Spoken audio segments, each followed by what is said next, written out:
Thank you, Aletia. Forgive me, friends, for I have sinned.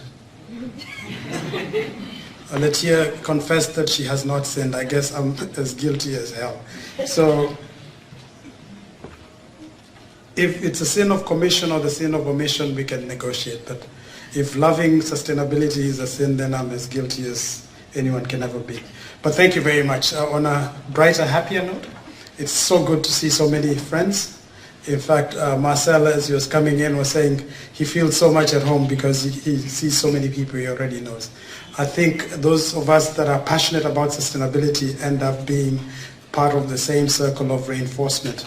So thank you. And then in the spirit of Ubuntu, I welcome you again. I am because we are, and I participate and therefore I am. So during this time, I intend to be as active as possible with your support and input. Yesterday I was actually those moments that occasionally you get what I call a screensaver moment, when there's nothing in your mind that occupies you and something fleets by and you witness something that hits you smack between the eyes. And I was watching Al Jazeera. Okay, that's not the most passionate of pastimes, but I did see something that I'd like to share. And this lady from the World Health Organization was speaking about a report that the World Health Organization has just released. And according to that report, 92% of all people breathe unsafe air. 92%. So this conversation we're having obviously sits in a space where it's no longer a good to have. We have to speak about how this particular topic of sustainable and distributed renewable energy can actually ameliorate that condition, reduce the CO2 emissions, help the air get cleaner so that we can live longer and reduce those illnesses.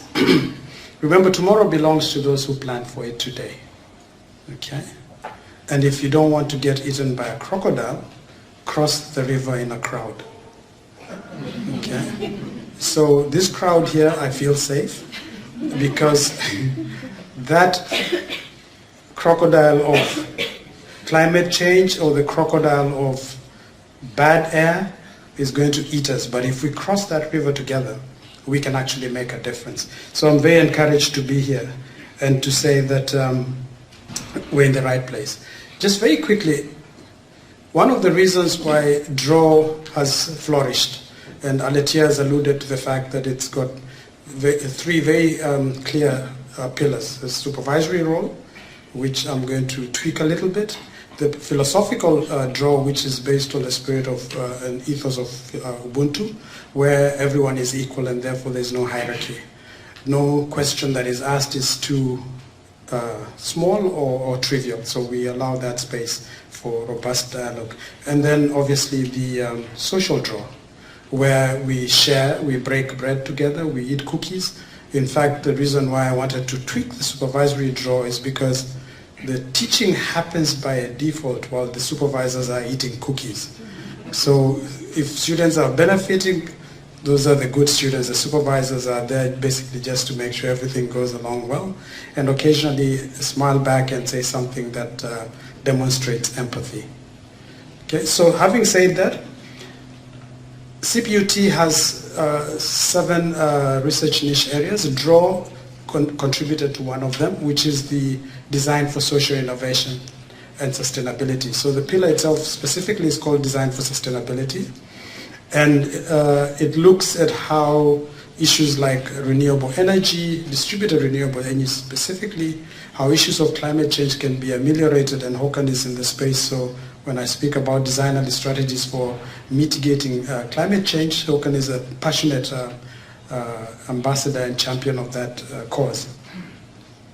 But remember, the reason why we get into networks and associations is because we are stronger when we are together. There's a beautiful Somali proverb that states, be a mountain or lean on one. I say, be a mountain and lean on one. Everyone needs a mentor. Even mentors need mentors, and mentees can also mentor. I learn as much from my students, possibly as they learn from me. So it's something that I believe in. I believe that networks strengthen, people's conversations, and they amplify the voices and the promising cases that emerge from those dialogues. So just very quickly then, I would like to welcome all the postgraduate students to this forum. This is your space. In the spirit of draw, you should feel free to interact robustly. I would also like to say that Lenses subscribes to what is known as a copyleft, and what is the other thing? Open source and copyleft. Thank you very much. But in the Ubuntu spirit. Learning by sharing, so actually living as a community, what we said is really excellent. Part of the Lenses ethos. Ubuntu is there, definitely. And would you like to come and join me, because I'm very excited about this. This is exactly why these conversations happen. So it's open source in the sense that it's open, it subscribes to the Creative Commons kind of license, where you can share freely as long as you attribute the source. And copyleft in that you can tweak it to fit your specific condition and add to the commonwealth of knowledge. So we've got a number of platforms.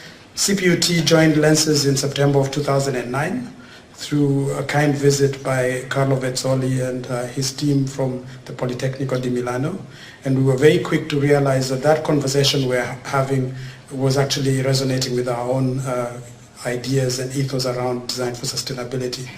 And since then, we've been a core member of the extended network, and we've now involved, 4 universities in Africa. They're all represented here, from Makerere to University of Nairobi to University of Botswana and CPUT, as well as 3 universities in Europe. And it's an EU-funded EduLink project.